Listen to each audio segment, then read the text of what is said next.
কংগ্ৰেছৰ বিশাল যোগদান সভাত বিজেপিৰ প্ৰভাৱশালী নেতাৰ কংগ্ৰেছত যোগদান।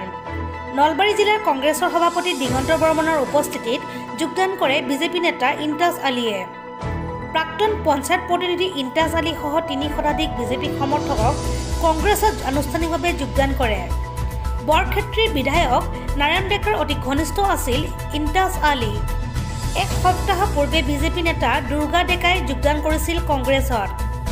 বিজেপি ভুৱা প্ৰতিশ্ৰুতি দি ৰাইজক আকৰ্ষিত কৰিব বিচাৰিছে।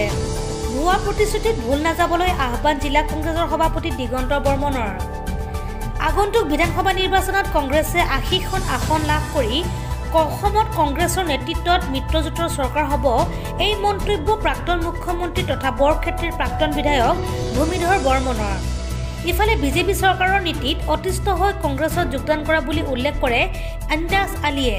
কৈছে যে দুৰ্নীতি আছেই, তাৰ উপৰিও যে বিজেপিৰ সুশাসনৰ পৰিৱৰ্তে যি কুশাসন, এই কুশাসনত বীতশ্ৰদ্ধ হৈ আজি বৰক্ষেত্ৰীৰ মানুহে, বৰক্ষেত্ৰীৰ জনতা, বৰক্ষেত্ৰীৰ মোৰ সন্মানীয় ৰাইজসকল আজি কংগ্ৰেছ দললৈ ঢাপলি মেলিবলৈ আৰম্ভ কৰিছে।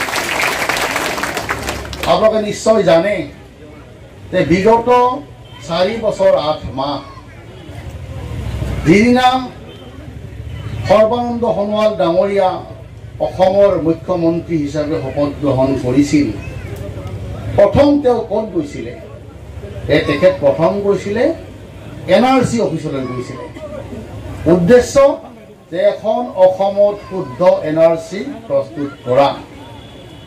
সুপ্ৰিম কোৰ্টৰ নিৰ্দেশত প্ৰস্তুত কৰা এই NRC ইতিমধ্যে ফাইনেল ড্ৰাফ্ট ওলাই গ'ল, কিন্তু আজিও সেই ফাইনেল ড্ৰাফ্টখন এতিয়ালৈ চৰকাৰে একচেপ্ট কৰা নাই।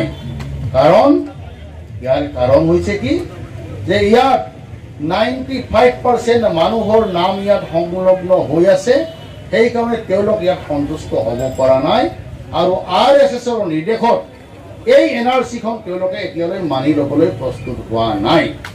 ইয়াৰ কাৰণ কি?